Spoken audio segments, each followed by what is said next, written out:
Hi hello ನಮಸ್ಕಾರ ಸ್ನೇಹಿತರೆ. C B S C ಅಂದರೆ ತಮಗೆಲ್ಲರಿಗೂ ಗೊತ್ತಿದೆ, central board of secondary education. ಇದು ಒಂದು ಎಜುಕೇಷನ್ ಸಂಬಂಧಿಸಿದಂಥ ಬೋರ್ಡ್ ಆಗಿದ್ದು, ಇದರಲ್ಲಿ 212 ಹುದ್ದೆಗಳನ್ನು ಭರ್ತಿ ಮಾಡಿಕೊಳ್ಳಲು ಈಗಾಗಲೇ ನೋಟಿಫಿಕೇಷನನ್ನು ಹೊರಡಿಸಲಾಗಿದೆ.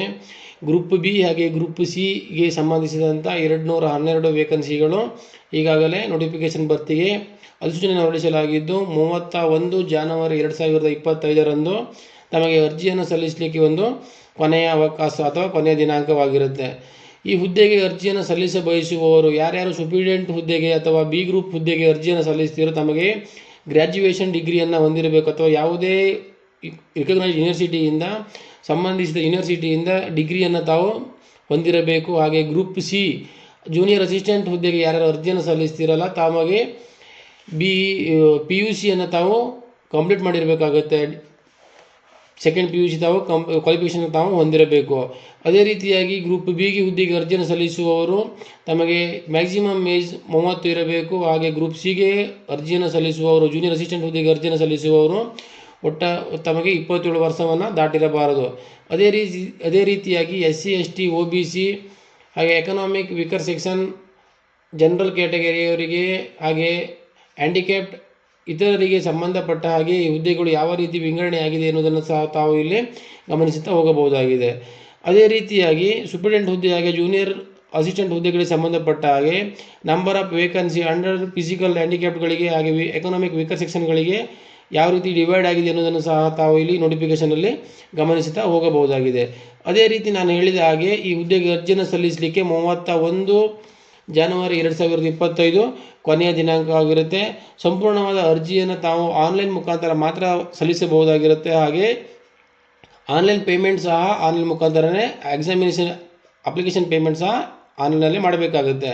ಎಲ್ಲ ಅಪ್ಲಿಕೇಶನ್ಗಳಿಗೆ ನೋಟಿಫಿಕೇಷನ್ಗಳಿಗೆ ಸಂಬಂಧಪಟ್ಟ ಹಾಗೆ ಯಾವ ರೀತಿ ಏಜ್ ರಿಲ್ಯಾಕ್ಸೇಷನ್ ಇರುತ್ತೋ ಅದೇ ರೀತಿ ಇಲ್ಲೂ ಸಹ ಅದೇ ರೀತಿ ಸೇಮ್ SC ST OBC ಹಾಗೆ ಎಕ್ಸ್ ಮೆನ್ಗಳಿಗೆ ಸಂಬಂಧಪಟ್ಟ ಹಾಗೆ ಏಜ್ ರಿಲ್ಯಾಕ್ಸೇಷನ್ ಇದ್ದೇ ಇರುತ್ತೆ. ನಂತರ ತಮಗೆ ಅದೇ ರೀತಿ ಹೇಳಿದಾಗೆ ಸೂಪರಿಡೆಂಟ್ ಹುದ್ದೆಗೆ ಬ್ಯಾಚುಲರ್ ಡಿಗ್ರಿಯನ್ನು ತಾವು ಹೊಂದಿರಬೇಕಾಗುತ್ತೆ. ಎನಿ ರಿಕಗ್ನೈಸ್ಡ್ ಯೂನಿವರ್ಸಿಟಿಯಿಂದ ಬ್ಯಾಚುಲರ್ ಡಿಗ್ರಿ ಇಕ್ವಲೆಂಟ್ ಕ್ವಾಲಿಫಿಕೇಷನ್ ತಾವು ಹೊಂದಿರಬೇಕು. ಹಾಗೆ ಏಜ್ ಲಿಮಿಟ್ ಬಂದುಬಿಟ್ಟು ತಮಗೆ 30 ವರ್ಷ ದಾಟಿರಬಾರದು.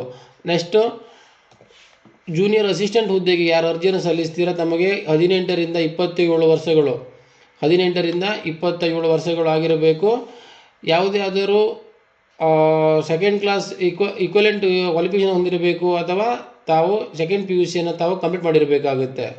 ನಂತರ ಎಕ್ಸಾಮಿನೇಷನ್ ಫೀಸನ್ನು ನೋಡೋದಾದರೆ ಅಪ್ಲಿಕೇಶನ್ ಫೀಸನ್ನು ನಾವು ನೋಡೋದಾದರೆ ಈ ಹುದ್ದೆಗೆ ಅರ್ಜಿಯನ್ನು ಸಲ್ಲಿಸುವವರು ಅನ್ರಿಸರ್ವ್ಡ್ OBC ಹಾಗೆ ಎಕನಾಮಿಕ್ ವೀಕರ್ ಸೆಕ್ಷನಲ್ಲಿ ಬರುವವರಿಗೆ 800 ರೂಪಾಯಿಗಳು ಎಕ್ಸಾಮಿನೇಷನ್ ಫೀಸ್ ಇರುತ್ತೆ. ಹಾಗೆ SC ST OBC ex service man women's ಕ್ಯಾಟಗರಿಯವರಿಗೆ ಯಾವುದೇ ಎಕ್ಸಾಮಿನೇಷನ್ ಫೀಸ್ ಇರುವುದಿಲ್ಲ. ನಂತರ ಪೇಮೆಂಟ್ ಆನ್ಲೈನ್ ಮೂಲಕ ಮಾತ್ರ ಮಾಡಬಹುದು ಅಂತ ಹೇಳಿದ್ದೀನಿ. ಅದೇ ರೀತಿಯಾಗಿ ಇಲ್ಲಿ 2 ರೀತಿಯ ಸೆಲೆಕ್ಷನ್ ಪ್ರೊಸೆಸನ್ನು ನೋಡೋದಾದರೆ 2 ರೀತಿ ಎಕ್ಸಾಮನ್ನು ಇವರು ಕಂಡಕ್ಟ್ ಮಾಡ್ತಾರೆ.